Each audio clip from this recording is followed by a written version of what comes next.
बिस्मिल्लाहिर्रहमानिर्रहीम अस्सलाम वालेकुम। अच्छा जी, आज हमारे पास बायोलॉजी क्लास 9 चैप्टर नंबर 3 का जो आज का टॉपिक है वो है जी टैक्सोनॉमिक हायरार्की।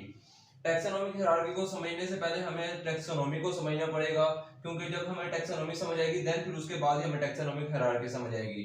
तो टैक्सोनॉमी को जो है कुछ इस तरह से डिफाइन किया जाता है कि नेमिंग ऑफ द ऑर्गेनिज्म, यानी कि टैक्सोनॉमी में हम सबसे पहले ऐसे करते हैं कि जानदारों के साइंटिफिक नेम रखते हैं। देन उसके बाद हम करते हैं नेक्स्ट पॉइंट में क्लासिफिकेशन ऑफ या classify of organism into groups and सब ग्रुप्स। मतलब ये है कि सबसे पहले हमने जानदारों के साइंटिफिक नेम रखने हैं, फिर जिन जानदारों के हम साइंटिफिक नेम रख देंगे उन जानदारों को हमने ग्रुप्स में और फिर देन सब ग्रुप्स में डिवाइड करना है, क्लासिफाई करना है। तो ये सारा का सारा प्रोसेस जो कहलाता है इसको हम कहते हैं टैक्सोनॉमी। ठीक है। देन उसके बाद अगर हम बात करें टैक्सोनॉमिक हायरार्की की, तो वर्ड अगर हम बात करें टैक्सोनॉमिक, ये वर्ड डिराइव जो हुआ ये हुआ टैक्सोन से, और टैक्सोन से मुराद होता है ग्रुप। अगर हम बात करें हायरार्की, हायरार्की से मुराद होता है सीक्वेंस, यानी कि जो हमारे पास ग्रुप्स हैं, जो हमारे पास एक एक ग्रुप करके आएगा, जब हम उनको सीक्वेंस से अरेंज कर देंगे, तरतीब के साथ अरेंज कर देंगे, तो वो हमारे पास क्या जाएगा टैक्सोनॉमिक हायरार्की। अगर हमारे पास एक ग्रुप हो, अगर हमारे पास सिर्फ और सिर्फ एक ग्रुप होगा तो उसको हम कहेंगे टैक्सोन, यानी कि टैक्सोन हमारे पास सिंगुलर है और टैक्सा हमारे पास प्लूरल है। टैक्सा जहां पे भी लिखा हुआ आएगा इससे मुराद होगा ग्रुप्स, यानी कि एक से ज्यादा ग्रुप्स हैं, और जहां पे भी वर्ड लिखा हुआ आएगा टैक्सोन, इससे मुराद है सिर्फ और सिर्फ एक ही ग्रुप है। और हायरार्की से मुराद है सीक्वेंस, यानी कि सीक्वेंस के अंदर हमने अरेंज करना है ग्रुप्स को। तो ये पूरी की पूरी डेफिनेशन को हम एक एग्जांपल से समझ लेते हैं, देन हमें सारी सारी जो डेफिनेशन है वो समझ आ जाएगी टैक्सोनॉमिक हायरार्की की। फॉर एग्जांपल मैं कहता हूं टैक्सोनॉमिक हायरार्की में हमारे पास 7 ग्रुप्स हैं, तो ये मैंने आपके पास 7 ग्रुप्स बना दिए। ये देखें 1 2 3 4 5 6 और 7। सबसे पहले ग्रुप में मैं आपको कंसीडर करता हूं कि फॉर एग्जांपल 50% है। देन उसके बाद सेकंड ग्रुप में हमारे पास 45% है, थर्ड ग्रुप में हमारे पास 40% है, फोर्थ ग्रुप में हमारे पास 35% है, फिफ्थ ग्रुप में हमारे पास 30% है, सिक्स ग्रुप में हमारे पास 25% है, और सेवन ग्रुप में हमारे पास 20% है। अब आप देख रहे कि सारे के सारे सीक्वेंस के साथ अरेंज हुए हुए हैं। जो सबसे ऊपर जो ग्रुप है उसके अंदर सबसे ज्यादा मेंबर मौजूद हैं, और जो सबसे नीचे जो ग्रुप है उसके अंदर सबसे कम मेंबर मौजूद है। यानी कि ये जो हमने एक सीक्वेंस बना लिया है ग्रुप्स का, इनको हम नाम दे देंगे टैक्सोनॉमिक हायरार्की। अब हम बात करते हैं टैक्सा की। तो यानी कि हमने पहले यहाँ पे बात कर ली थी टैक्सोन से मुराद है ग्रुप्स, तो यहाँ पे भी टैक्सोन से मुराद क्या होगा जी, ग्रुप्स होगा।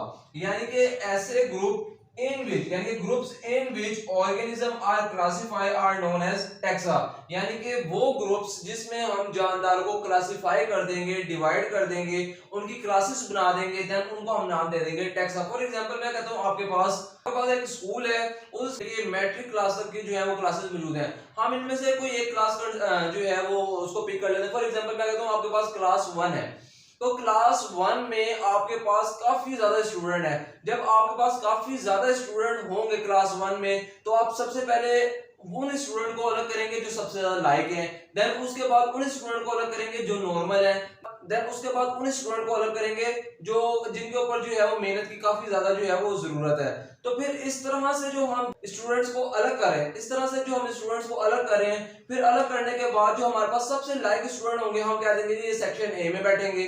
देन उसके बाद जो नॉर्मल होंगे उनको हम कहेंगे सेक्शन बी में बैठेंगे।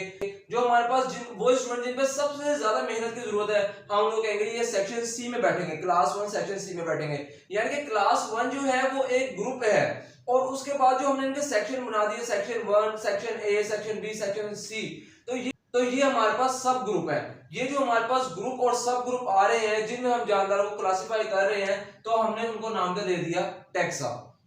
या फिर सिर्फ और सिर्फ इस तरह से ले लें कि हमारे पास प्रेप क्लास से लेके मैट्रिक तक के स्टूडेंट हैं, तो वो स्टूडेंट जो क्लास प्रेप के हैं उनको अपने क्लास प्रेप में डिवाइड कर दिया। फिर वो स्टूडेंट जो हमारे पास क्लास 1 के हैं हमने उनको क्लास 1 में भेज दिया। फिर वो स्टूडेंट जो हमारे पास क्लास 2 के हैं फिर उनको हमने क्लास 2 में भेज दिया। फिर वो स्टूडेंट जो हमारे पास क्लास 3 के हैं उनको हमने क्लास 3 में भेज दिया। इस तरह से जो हम अरेंज कर रहे हैं, यानी कि हम स्टूडेंट्स को उनके ग्रुप्स में डिवाइड कर रहे हैं, उनकी क्लासेस में डिवाइड करते जा रहे हैं। हमने ग्रुप्स ले लिए और फिर हम उन ग्रुप्स में जानदारों को डिवाइड करते जा रहे हैं। तो ये जो हम डिवाइड कर रहे हैं, ये जो हम क्लासिफाई कर रहे हैं, ये हमारे पास कहलाएगा टैक्सा। देन उसके बाद हमने लिख दिया टेक्सा फॉर्म लैडर, लैडर से मुराद सीढ़ी, कि यानी कि हम कहते हैं फॉर एग्जांपल ये हमारे पास 7 ग्रुप्स हैं, जब हम इन 7 ग्रुप्स को एक तरतीब के साथ अरेंज कर देंगे तो ये एक लैडर यानी कि एक सीढ़ी बना देंगे, तो यहाँ पे ये कहा जा रहा है। देन उसके बाद अगर हम बात करें टैक्सोनॉमिक हायरार्की के इंट्रोडक्शन की, तो टैक्सोनॉमिक हायरार्की के इंट्रोडक्शन में कहा जाता है कि जो सबसे पहला जो साइंटिस्ट आया जिसने टैक्सोनॉमिक हायरार्की के बारे में हमें बताया उसका नाम था कार्लोस लिनस। इसने टोटल जो है हमें 5 टैक्सा बताए थे। इसने हमें टोटल कितने 5 बताए, टोटल 5 इसने क्या बताए हमें, टैक्सा बताए। लेकिन आजकल नाउ आर डेज यानी इससे मुराद ये यानी कि आजकल के दौर में हमारे पास कितने टैक्सा मौजूद हैं, 7 टैक्सा मौजूद है। आप ये देख भी ले कि यहाँ पे जो हमने लिखे हैं यहाँ पे हमने आजकल के हिसाब से 7 टैक्सा लिखे हैं, लेकिन जो हमारे पास कार्लोस लिनस था उसने हमें सिर्फ और सिर्फ 5 टैक्सा के बारे में बताया था। देन उसके बाद हमारे पास मॉडिफिकेशन होती रही, चेंजेस आती रही, और देन उसके बाद वो 5 टैक्सा जो है, देन उसके बाद जो 5 टैक्सा है उन 5 टैक्सा से हमारे पास आगे कितने फर्दर बन गए, 7 टैक्सा बन गए। इन 7 टैक्सा में हमारे पास जो सबसे लार्जेस्ट ग्रुप है, जो सबसे बड़ा ग्रुप है, उसको हमने नाम दे दिया किंगडम। फिर उसके बाद हम कहते हैं इन टैक्सा में 7 टैक्सा में जो सबसे स्मॉलेस्ट ग्रुप है उसको हमने नाम दे दिया स्पीशी। अब हम जो ये जो हमारे पास 7 टैक्सा हैं इनको हम अरेंज कर लेते हैं जिस तरह से हमारी बुक ने अरेंज किया है, यानी कि हमारी बुक ने सबसे पहले जो लिखा है वो किंगडम के बारे में लिखा है, फिर उसके बाद लिखा उसने फाइलम और डिवीजन के बारे में, फिर उसके बाद उसने लिखा क्लास, फिर उसके बाद लिखा उसने ऑर्डर के बारे में, फिर उसके बाद लिखा उसने फैमिली के बारे में, फिर उसके बाद लिखा उसने जीनस, और फिर उसके बाद लिखा उसने स्पीशी के बारे में। ये जो हमारे पास अरेंजमेंट है ये हमारे पास टोटल 7 टैक्सा के हिसाब से है। अगर आप देखेंगे इसके अंदर जो सबसे ऊपर जो हमारे पास टैक्सा या ग्रुप आ रहा है, जो इसके अंदर जो हमारे पास सबसे पहला जो ग्रुप आ रहा है हम उस ग्रुप को नाम दे रहे हैं किंगडम। तो हमने यहाँ पे क्या भी दिया था कि हमारे पास जो सबसे लार्जेस्ट ग्रुप है उसका नाम क्या है, किंगडम। तो आप देख रहे हैं कि हमारे पास सबसे फर्स्ट पे जो सबसे लार्जेस्ट ग्रुप है उसका नाम क्या है, किंगडम। देन उसके बाद हमने कहा हमारे पास जो सबसे स्मॉलेस्ट ग्रुप है उसका नाम क्या है, स्पीशी। तो आप यहाँ पे देख रहे हैं हमारे पास जो सबसे स्मॉलेस्ट ग्रुप है वो सबसे लास्ट पे भी आ रहा है और उसका नाम भी क्या है, स्पीशी। अब हम ये देख लेते हैं कि ये जो हमारे पास kingdom, phylum, class, order, family, genus और स्पीशी है, अब हम इनको ये देख लेते हैं कि अगर हमारे पास कोई फॉर एग्जांपल अगर हमारे पास बोर्ड में क्वेश्चन आ जाए कि किंगडम के बारे में बताएं, एमसीक्यूज आ जाए, या क्लास के बारे में बताएं, जीनस के बारे में, किसी के बारे में भी इसके अंदर से हमारे पास एमसीक्यूज आ जाए तो हम उसको डिफाइन कर सकें, तो हम आगे जो इसके आगे किंगडम के आगे जो लिखा हुआ है वो बेसिकली इसकी कुछ डेफिनेशन के लिहाज से ही है। अगर हम बात करें हम कहते हैं किंगडम हमारे पास एक ग्रुप है और उस ग्रुप में हमारे पास रिलेटेड फाइलम मौजूद है। आपने जो है वो डाउनवर्ड आपने जो है ये डाउनवर्ड साइड पे मूव करना है, यानी मैं कहूँ जी अगर हमारे पास किंगडम है तो मैं कहूँगा किंगडम हमारे पास एक ऐसा ग्रुप है जिसमें हमारे पास सारे के सारे रिलेटेड फाइलम होंगे या डिवीजन्स होंगी। फिर मैं बात करूं अगर हमारे पास फाइलम या डिवीजन है तो फाइलम या डिवीजन ये एक ऐसा ग्रुप है जिसके अंदर हमारे पास रिलेटेड क्लासेस होंगी। फिर मैं बात करूं हमारे पास क्लास है तो मैं कहूंगा क्लास एक ऐसा ग्रुप है जिसके अंदर हमारे पास रिलेटेड ऑर्डर्स होंगे। फिर मैं बात करूं ऑर्डर के बारे में तो मैं कहूंगा जी ऑर्डर हमारे पास एक ऐसा ग्रुप है जिसके अंदर हमारे पास रिलेटेड फैमिलीज होंगी। फिर मैं कहूंगा जी फैमिली के बारे में तो मैं कहूंगा जी फैमिलीज एक ऐसा ग्रुप है जिसके अंदर हमारे पास रिलेटेड जीनस होंगे। फिर मैं बात करूं जी जीनस के बारे में तो मैं कहूंगा जी जीनस एक ऐसा ग्रुप है जिसके अंदर हमारे पास रिलेटेड स्पीशीज होंगी। और लास्ट पे अगर हम स्पीशी के बारे में बात करें तो हम कहेंगे जी कि स्पीशी एक ऐसा ग्रुप है जिसमें सिमिलर ऑर्गेनिज्म मौजूद है। सिमिलर ऑर्गेनिज्म से मुराद एक ही तरह के जानदार मौजूद हैं।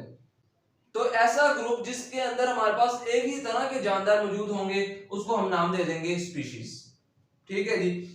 तो ये हमारे पास टोटल जो है वो 7 टैक्सा हैं और ये हमारे पास 7 टैक्सा एमसीक्यूज के लिहाज से बहुत इंपॉर्टेंट है।